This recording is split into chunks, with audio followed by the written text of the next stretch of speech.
മുത്തുനബി സ്വല്ലല്ലാഹു അലൈഹി വസല്ലം തങ്ങളുടെ സ്നേഹലോകത്തെക്കുറിച്ചാണ്.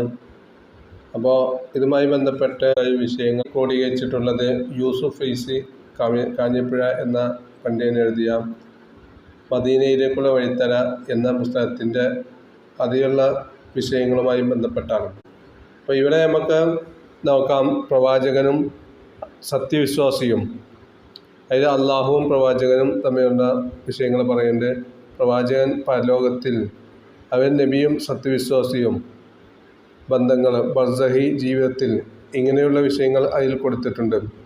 അതുപോലെ പ്രപഞ്ചത്തിൻ്റെ പ്രകാശം എന്ന ഒരു മെയിൻ ഹെഡിങ്ങിൽ ആദ്യ സൃഷ്ടിയായി മുത്തുനബി സ്വല്ലല്ലാഹു അലൈഹി വസല്ലം തെളിവുകൾ ഉദ്ധരിച്ച് പറയുന്നു. അതിൽ അന്ത്യപ്രവാചകനാണ് എന്നത്. പിന്നെ വംശവിശുദ്ധിയുടെ നിദാനം എന്നത്, മാതാപിതാക്കൾ മുസ്ലിങ്ങളാണ് എന്ന വിഷയം പറയുന്നുണ്ട്. പ്രകാശത്തിൻ്റെ പൊരുൾ, അതുപോലെ സൗന്ദര്യത്തിൻ്റെ സൂര്യ തേജസ് എന്നീ വിഷയങ്ങളൊക്കെ അതിൽ പറയുന്നുണ്ട്. പിന്നെ വേറൊന്നാണ് കാരുണ്യത്തിൻ്റെ അക്ഷയഖനി. കാരുണ്യം കുട്ടികളുടെ, അതുപോലെ കാരുണ്യം ജന്തുക്കളോട്, കുട്ടികളോട് ഉള്ള കാരുണ്യം, അവിടുത്തെ കാരുണ്യം, അതുപോലെ ജന്തുക്കളോട് അവിടുന്ന് കാണിച്ച കാരുണ്യം എന്നീ വിഷയങ്ങൾ അവിടെ പറയുന്നുണ്ട്. പിന്നെ പുണ്യങ്ങളുടെ പൂനിലാവ് എന്ന ഹെഡിങ്ങിൽ അവിടുത്തെ ഉമിനീര്, അതിനെക്കുറിച്ച് വിവരിക്കുന്നു. ശിരോരോമങ്ങൾ, അതുപോലെ വിയർപ്പ് കണങ്ങൾ, സ്പർശനം, അവിടുത്തെ സ്പർശനത്തിൻ്റെ പ്രത്യേകത, പരിശുദ്ധ നാമത്തിൻ്റെ പ്രത്യേകതകൾ, ഇതെല്ലാം വിവരിക്കുന്നുണ്ട്. അതുപോലെ പാദരക്ഷയുടെ ശീതളച്ചായൽ എന്ന ഹെഡിങ്ങിൽ പാദരക്ഷയുടെ ശീതളച്ചായ അവിടുത്തെ നിഴൽ മുബാറക്കത്തെക്കുറിച്ച് വിശദമായി വിവരിക്കുന്നുണ്ട്. പ്രവാചകന്മാരിൽ അതുല്യൻ എന്ന വിഷയത്തിൽ, പ്രവാചകന്മാരിൽ അതുല്യൻ എന്നതും അള്ളാഹുവിൻ്റെ ഹബീബി എന്ന വിഷയങ്ങളും അവിടെ പറയുന്നുണ്ട്. അതുപോലെ പ്രവാചക സവിശേഷതകൾ എന്ന വിഷയങ്ങൾ പറയുന്നതിൽ മനുഷ്യർക്കില്ലാത്ത പ്രത്യേകതകൾ, പ്രത്യേകമായ, സാധാരണ മനുഷ്യർക്കില്ലാത്ത അവിടുത്തെ പ്രത്യേകമായ പ്രവാചകൻ, അവിടുത്തെ പ്രത്യേകമായ സവിശേഷതകൾ, അതുപോലെ നിയമങ്ങളിലെ പ്രത്യേകതകൾ, പ്രത്യേകമായി പ്രവാചകർ സ്വല്ലല്ലാഹു അലൈഹി വസല്ലം തങ്ങൾക്ക് മാത്രമുള്ള പ്രത്യേകമായ നിയമങ്ങൾ, അതുപോലെ അമാനുഷിക സംഭവങ്ങൾ എന്നിവ അതിൽ വിവരിക്കുന്നുണ്ട്. പിന്നെ വിശുദ്ധ ജീവിതം എന്ന വിഷയത്തിൽ അള്ളാഹുവിൻ്റെ ശിക്ഷണത്തിൽ അവിടുന്ന് ഉയർന്നു വന്നത്, അള്ളാഹു പ്രത്യേകമായി അവരെ അതബ് പഠിപ്പിച്ച്, അതബ് ഏറ്റവും വലിയ ഒരു രൂപത്തിലേക്ക്, ഏറ്റവും സൃഷ്ടികളിൽ ഉത്തമരായി അവരെ എത്തിച്ചത്, അതുപോലെ മനുഷ്യരാണ് എങ്കിലും അവിടുത്തെ പ്രത്യേകതകളും. പിന്നെ പ്രവാചക നിന്ദ, അപകടം, പ്രവാചകരെ നിന്ദിക്കുക എന്നത് എല്ലാ നിലക്കും മനുഷ്യൻ്റെ അപകടമാണ് എന്ന വിവരങ്ങൾ പറയുന്നുണ്ട്. പിന്നെ അവിടുത്തെ കുറിച്ച് പറയുന്ന മറ്റൊരു വിഷയമാണ് തീരങ്ങളില്ലാത്ത വിജ്ഞാന സാഗരം. പ്രവാചക സ്വല്ലല്ലാഹു അലൈഹി വസല്ലം തങ്ങളുടെ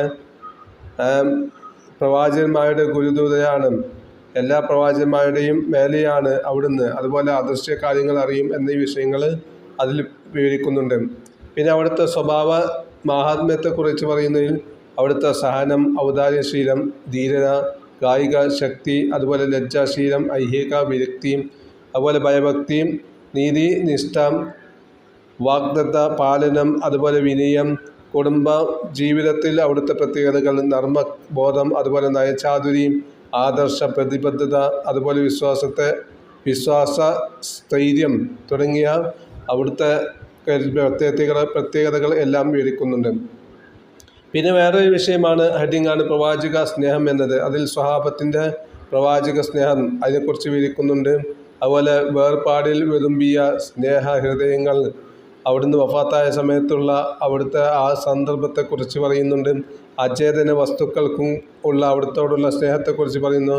അതുപോലെ സ്നേഹത്തിൻ്റെ സൽഫലങ്ങളെക്കുറിച്ച് പറയുന്നു. സ്നേഹത്തിൻ്റെ നിർവചനം എന്നത് വിവരിക്കുന്നു. പിന്നെ അതുപോലെ മറ്റൊന്നാണ് ആദരവിൻ്റെ അർത്ഥതലങ്ങൾ എന്നത്. ബഹുമാനം, അത് മരണശേഷവും വേണം എന്ന് വിവരിക്കുന്നു. ബഹുമാനം പ്രവാചക വചനങ്ങളോടും വേണം, ഹദീസുകളോടും വേണം എന്ന് വിവരിക്കുന്നു. അതുപോലെ മുത്തുനബി സ്വല്ലല്ലാഹു അലൈഹി വസല്ലമയോടുള്ള ബന്ധപ്പെട്ട എല്ലാ കാര്യങ്ങളെയും ബഹുമാനിക്കണം എന്ന വിഷയം അവിടെ വിവരിക്കുന്നുണ്ട്. പിന്നെ മദീനയിലെ സ്വർഗീയോദ്യാനം എന്ന മെയിൻ ഹെഡിങ്ങിൽ കൊടുക്കുന്നുണ്ട്. മദീനയുടെ മഹത്വത്തെക്കുറിച്ച്, മഹത്വത്തിൻ്റെ നിദാനം എന്താണ് എന്ന് വിവരിക്കുന്നു. സ്വർഗീയാരാമം എന്നാൽ എന്താണ് എന്ന്, അതുപോലെ അള്ളാഹുവിൻ്റെ ദൃഷ്ടാന്തമാണ് എന്നത് വിവരിക്കുന്നുണ്ട്. അതുപോലെ കണ്ണിലും കനവിലും പുണ്യ റസൂൽ എന്ന ഹെഡിങ്ങിൽ വഫാത്തിനു ശേഷം, അതുപോലെ ദർശനം, സ്വപ്നത്തിൽ, ഉണർവിലും പിന്നെ സ്വപ്നത്തിലെ അനുഭവങ്ങൾ എന്ന വിവരങ്ങൾ വിശദീകരിക്കുന്നുണ്ട്. പ്രകൃതത്തിൻ്റെ സത്യശാസ്ത്രം എന്ന പ്രകൃതത്തിൻ്റെ തത്വശാസ്ത്രം എന്ന മെയിൻ ഹെഡിങ്ങിൽ സ്വഹാബികളുടെ പ്രവാചക കീർത്തനത്തെക്കുറിച്ച് പറയുന്നുണ്ട്. അതുപോലെ സജ്ജനങ്ങളുടെ സംഭാവനകൾ, പ്രകീർത്തനം ആസ്വദിക്കുന്ന പ്രവാചക സ്വല്ലല്ലാഹു അലൈഹി വസല്ലമയെ കുറിച്ച് പറയുന്നുണ്ട്. പിന്നെ അതോടുകൂടെ ഇതിൻ്റെയൊക്കെ പുതിയ രൂപമായ നബിദിനത്തെക്കുറിച്ച് വിഷയം വിവരിക്കുന്നുണ്ട്. പിന്നെ ആധ്യാത്മിക ലോകത്തെ രാജവീതി എന്ന വിഷയത്തിൽ സ്വലാത്തിൻ്റെ ശ്രേഷ്ഠത, ജുമാ ദിനത്തിന് നാമം പറയുമ്പോഴും അതുപോലെ എഴുതുമ്പോഴും നാം പാലിക്കേണ്ട മര്യാദകൾ, മഹാത്മാക്കളോടുള്ള അനുഭവങ്ങളും അതുപോലെ സൂഫി സയനി എന്താണ് എന്ന് വിവരിക്കുന്നു. ശരീഅത്തിൻ്റെ പ്രാധാന്യം, മുറബിയായ ഷെയ്ഖ്, അതുപോലെ ആത്മീയ ഗുരുവിൻ്റെ